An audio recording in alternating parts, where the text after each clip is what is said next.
भाग 3। दुश्मन की छाया। सफवान दरवाजे के सामने खड़ा था। सुनहरी रोशनी उसके चेहरे पर पड़ रही थी और उसका दिल बेकाबू धड़क रहा था। वह धीरे से दरवाजे को धकेलता है। चरचराने की आवाज गूंजती है और दरवाजा खुल जाता है। अंदर एक लंबा कमरा था जिसकी दीवारों पर चिराग रोशन थे, जैसे किसी ने सदियों पहले यह जगह तैयार की हो। खजाने की झलक। कमरे के बीचों बीच एक पत्थर का संदूक रखा था। उसके इर्द गिर्द सुनहरे सिक्के बिखरे थे और एक चमकता हुआ खंजर संदूक के ऊपर रखा था।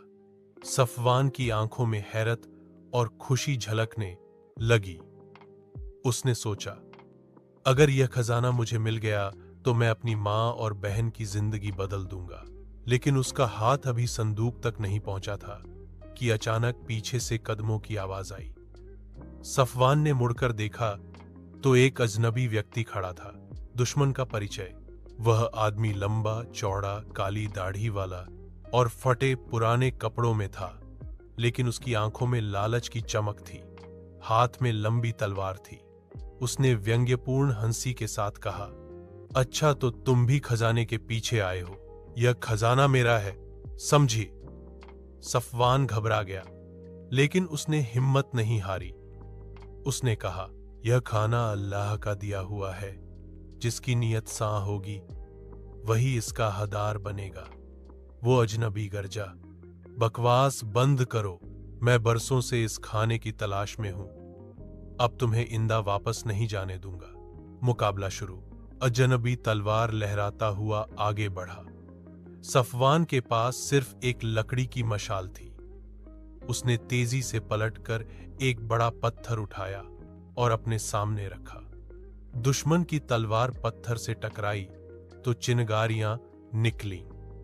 सफवान पसीने में भीग गया, लेकिन उसकी हिम्मत कम नहीं हुई। उसी लम्हे उसके हाथ पर संदूक के ऊपर रखा हुआ खंजर आ गया। उसने फौरन खंजर उठा लिया। अब वह मईद मजबूत महसूस कर रहा था। अक्ल और हिम्मत का इम्तिहान। सफवान ने खंजर लहराकर कहा, मैं तुझसे लड़ना नहीं चाहता, लेकिन अगर तू मुझे रोकने की कोशिश करेगा तो मैं अपनी जान की हिफाजत जरूर करूंगा। अजनबी हंसा और बोला, देखते हैं कितनी ताकत है तुम में। दोनों के बीच लड़ाई शुरू हुई। खंजर और तलवार की टक्कर से गुफा की दीवारें गूंजने लगीं। मशाल जमीन पर गिर गई और कमरे में साये नाचने लगे। सफवान की जीत। बहुत देर तक संघर्ष के बाद सफवान ने एक चाल चली। उसने खंजर से वार करके अजनबी की तलवार छीन ली और उसे धक्का देकर दीवार से टकरा दिया। दुश्मन घायल होकर गिर गया और कराहने लगा। सफवान ने उसकी ओर देखा और कहा, मैं तुम्हें मार सकता था, मगर मैं कातिल नहीं हूं। जा, यह जगह छोड़ दे। खजाने का हकदार सिर्फ वह है जिसका दिल साफ हो। दुश्मन उसकी रहमदिली देखकर शर्मिंदा हुआ और चुपचाप गहार से बाहर निकल गया। सबकर पार्ट 3 का सबकर यह है कि ताकत हमेशा हथियार में नहीं, बल्कि नीयत और हिम्मत में होती है। असली जीत वही है जिसमें दुश्मन को माफ करके इंसानियत को बचाया जाए।